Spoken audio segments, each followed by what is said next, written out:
Good afternoon student, welcome to TSN school. Class 7 subject है आपका हिंदी व्याकरण पंखुड़ी में आज हम पार्ट 8 समास का अध्ययन करेंगे। समास जिसे अपन इंग्लिश में कहते हैं कंपाउंड। शब्द निर्माण के क्रम में नए शब्द की रचना दो स्वतंत्र शब्दों के मेल से भी हो सकती है। जैसे नीला है कंठ जिसका, नीला है कंठ जिसका, नीला प्लस कंठ, मतलब दो। कहने का तात्पर्य अपन शब्द निर्माण के क्रम से क्या नए शब्दों की रचना कर रहे हैं। वो कैसे कर रहे हैं? दो स्वतंत्र शब्दों के मेल से कर रहे हैं जो अलग अलग हैं। स्वतंत्र मतलब जो अलग अलग हैं। तो जैसे नीला है कंठ जिसका, नीला प्लस कंठ, मतलब नीला और कंठ को अपन ने मिलाकर उनके मेल को, जो दो स्वतंत्र शब्द हैं, शब्द कौन कौन सा, नीला और कंठ, इन दोनों जो दो स्वतंत्र शब्द हैं इन दोनों को मिलाकर अपन ने एक जो शब्द की नए शब्द की रचना की है वो कौन सा है? नील कंठ। नीला है कंठ जिसका, उसको अपन क्या कहेंगे? नील कंठ। रसोई के लिए घर, रसोई प्लस घर, तो उसके लिए अपन इन नए शब्द का निर्माण किया है वो कौन सा है? रसोई घर। रसोई और घर को मिलाकर 9 ग्रहों का समूह, 9 ग्रहों का समूह, नव प्लस ग्रह नवग्रह, 9 ग्रहों के समूह को क्या कहेंगे अपन? नवग्रह। आई बात समझ में? अब है ऊपर दिए गए चित्रों के साथ शब्द समूह दिए गए हैं। इन शब्द समूहों को कम से कम शब्दों से में संपूर्ण अर्थ प्रकट करना समास का मुख्य उद्देश्य है। मतलब जो अपन कम से कम शब्दों से संपूर्ण अर्थ प्रकट कर रहे हैं वो क्या होता है? किसका मुख्य उद्देश्य है? समास का मुख्य उद्देश्य है। जैसे उदाहरण बताए आपको, जैसे नीला है कंठ जिसका, नीलकंठ। रसोई के लिए घर, रसोई घर। 9 ग्रहों का समूह, नवग्रह। तो ये इन उदाहरणों से क्या होता है? स्पष्ट होता है कि समास रचना में सामान्यतः दो पद, मतलब दो पद का मतलब होता है शब्द होते हैं। जैसे इन उदाहरणों में दिया है नीला, रसोई और नव, पहला है अथवा पूर्व पद है। पूर्व मतलब पहला पद।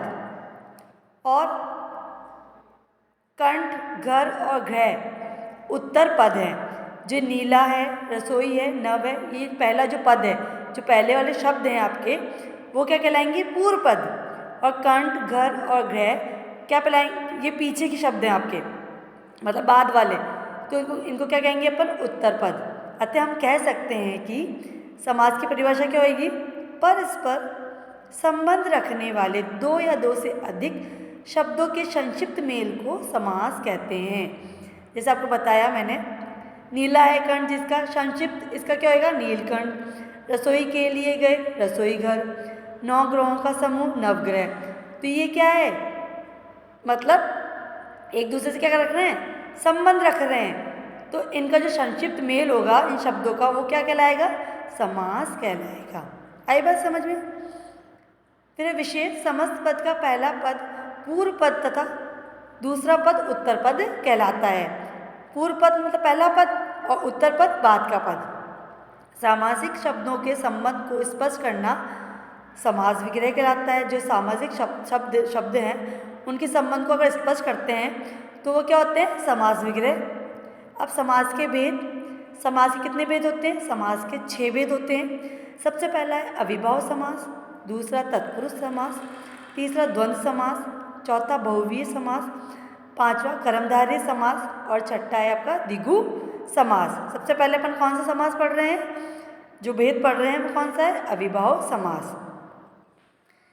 जिस समस्त पद में पहला पद अव्यय है और प्रधान हो, मतलब जिस पद के अंदर, मतलब जो शब्द है, समस्त जो पद है, मतलब उसमें पहला पद क्या हो? अव्यय हो और प्रधान हो और समस्त पद ही अव्यय बन जाए या क्रिया विशेषण का कार्य करे, उसे अविभाव समास कहते हैं। जैसे समस्त पद, जैसे प्रतिपल, प्रतिपल समास विग्रह होगा इसका प्रत्येक पल। आजीवन, जीवन भर। आमरण, मरण तक। यथा नियम, नियम के अनुसार। घर घर, प्रत्येक घर घर में।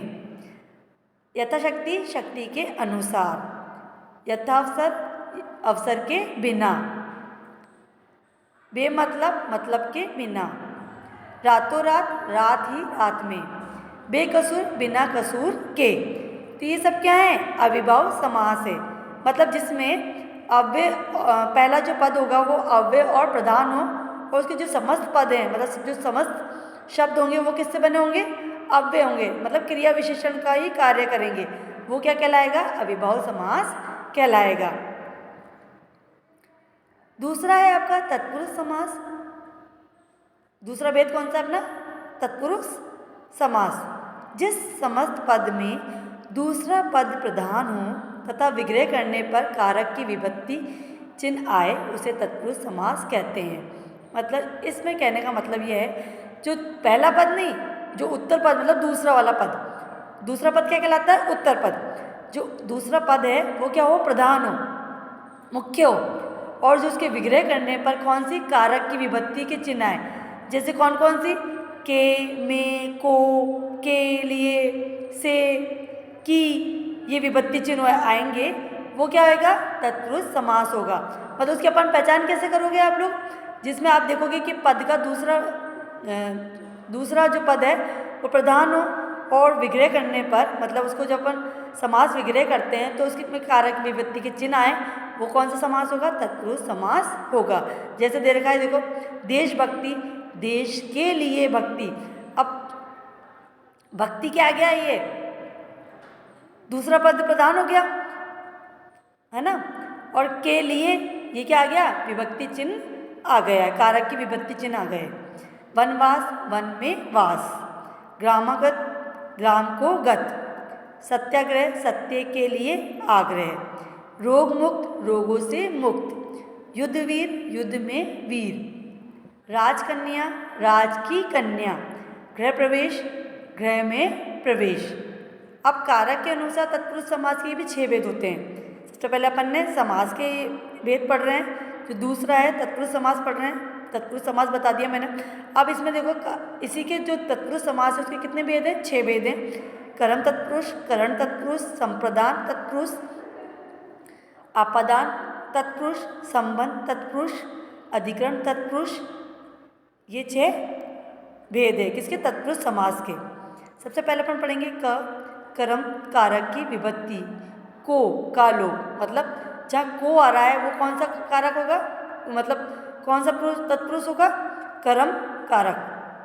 वन गमन, वन को गमन, धन प्राप्त, धन को प्राप्त, स्वर्गत, स्वर्ग को गया, पद प्राप्त, पद को प्राप्त। आई बात समझ में? ये होता है कर्म कारक। अब दूसरा है करण कारक की विभक्ति से के द्वारा का लोप।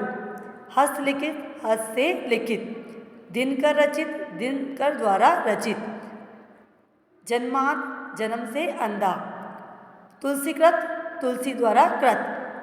तो जहाँ पर आपको देखो से के द्वारा आ रहा है वहाँ पर होगा करण कारक, जो तत्पुरुष समास का भेद है। कर्म कारक में को का लोप आ रहा है, वो कौन सा है? तत्पुरुष समास का भेद है। ऐसे ही संप्रदान कारक की विभक्ति के लिए का लोप है। विद्यालय, विद्यालय के लिए आल्य, युद्ध भूमि, युद्ध के लिए भूमि, दीवार घड़ी, दीवार के लिए घड़ी, जेब खर्च, जेब के लिए खर्च। अब अपादान कारक की विभक्ति से का लोप। धनहीन, धन से हीन, ऋणमुक्त, ऋण से मुक्त, नेत्रहीन, नेत्र से हीन, सेवानिवृत्त, सेवा से निर्मित। अब संबंध कारक की विभक्ति का की, के का लोप। ग्रस्त जीवन, ग्रस्त का जीवन, पितृभक्ति, पिता की भक्ति, राजपुत्र, राजा का पुत्र, कर्म शिक्षा, कर्म की शिक्षा। अब इसमें आखिरी कारक कौन सा है? अधिकरण कारक की विभक्ति में पर का लोप। ग्राम वास, ग्राम में वास, घुड़सवार, घोड़े पर सवार, आत्मविश्वास, आत्म पर विश्वास, धर्मवीर, धर्म में वीर।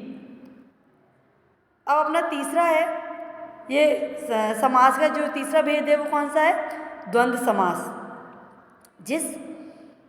वो अपन पहले पढ़ रहे थे, ये कौन सा समास था?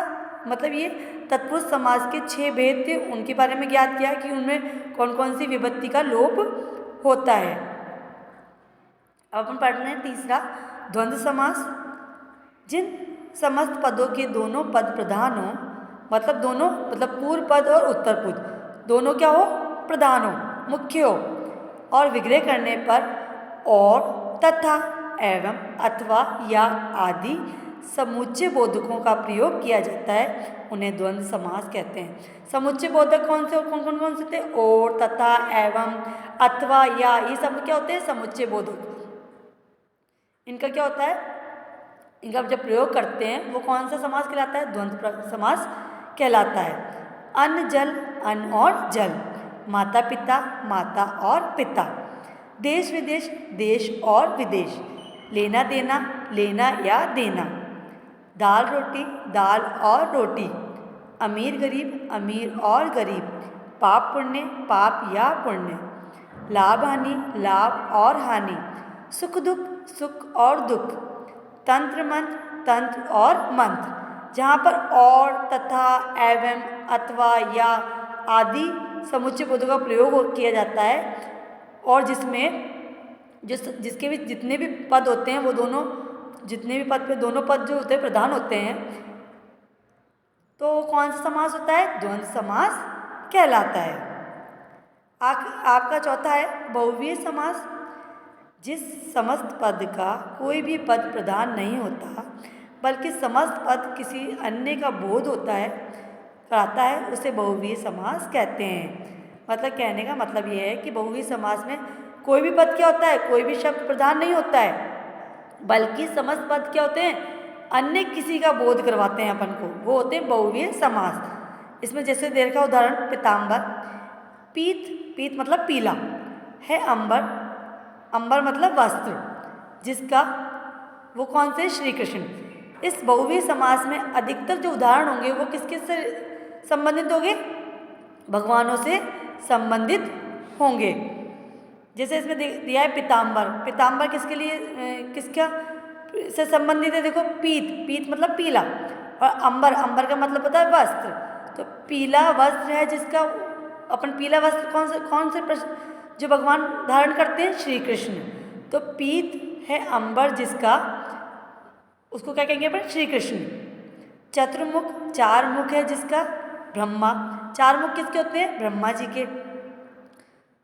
गजानन, गज है आनंद जिसका, गज मतलब हाथी होता है, तो किसका है भाई? गणेश जी के जो सर लगा हुआ है, सिर, वो किसका है? हाथी का लगा है। तो ये गजानन किसके लिए इस्तेमाल होता है? गणेश जी के लिए। तो गज है आनंद जिसका? गणेश। त्रिलोचन, तीन है लोचन, लोचन मतलब नेत्र, जिसके तीन नेत्र किसके हैं? कौन से भगवान के? शिव के। बीच में आपने देखा है एक जैसे त्रिशूल टाइप का बना रहता है, तो वो भी उनकी आँख है। तो तीन लोचन है किसके? शिव के। चतुर्भुज, चार भुजाएं जिसकी, चार भुजाएं मतलब जो चार हाथ किसके हैं? विष्णु भगवान के। चक्रधर, चक्र को धारण करने वाला विष्णु। तो ये होता है बहुव्रीहि समास। अब बहुव्रीहि समास में आपने देखा कि संख्याओं में अपन को हर चीज़ का अध्ययन कर रहे हैं अपन, संख्याओं के अंतर्गत, तो पर किससे संबंधित? भगवानों से संबंधित। पांचवा है आपका कर्मधारय समास। जिस समस्त पद में पहला पद विशेषण हो और दूसरा विशेष्य होता है या दोनों पदों में तुलना होती है, उसे कर्मधारय समास कहते हैं। कहने का मतलब कर्मधारय समास वो होता है जिसमें पहला पद तो क्या होता है? विशेषण, और दूसरा पद वो क्या होता है? विशेष्य होता है, और दोनों में क्या होती है? तुलना होती है, मतलब एक दूसरे से तुलना की जाती है। तो कौन सी समास में होती है? कर्मधारय समास में होती है। इसके उदाहरण है जैसे हरी मिर्च, हरी है जो मिर्च, मतलब अपन ने मिर्च की विशेषण क्या बताई? हरी, हरी है जो मिर्च। श्वेतांबर, श्वेत है जो अंबर। शुभागमन, शुभ है जो आगमन। नीलकमल, नीला है जो कमल। मतलब यहाँ विशेषण और विशेष्य दोनों शब्दों का मतलब बताया जा रहा है कि पहला पद विशेषण होगा और दूसरा पद विशेष्य होगा, और तुलना की जाती है, तो वो कौन सा समास होगा? कर्मधारय समास होगा। परमानंद, परम है जो आनंद। नरी सिंह, नरों में सिंह के समान, विद्याधन विद्या के समान धन, कर कमल कमल के समान कर मतलब हाथ हस्त, मुख चंद्र चंद्र है समान मुख। तो देखो विशेषण बताया गया है, मुख को किसका विशेषण बताइए, चंद्र के समान। क्रोधिन क्रोध रूपी अग्नि। तो ये होता है कर्मधारय समास। अब द्विगु समास जो अपना आखिरी समास है, जिस समस्त पद में पहला पद संख्यावाचक विशेषण हो तथा समस्त पद समूह का बोध कराए उसे द्विगु समास कहा जाता है। कहने का तात्पर्य इसका जो पहला पद होगा वो कैसा होगा, संख्यावाचक होगा, विशेषण में होगा, और जो इसका समस्त पद क्या होंगे, समूह के अंदर, मतलब समूह का अपन को बोध होगा, वो किस में होगा, द्विगु समास में होगा। जैसे इसके चौराहा 4 राहों का समूह, तिरंगा 3 रंगों का समूह, सप्ताह 7 दिनों का समूह, पंचवटी 5 वटों का समूह। जहाँ संख्या और समूह आ रहा है वहाँ पर कौन सा समास होगा, द्विगु समास होगा।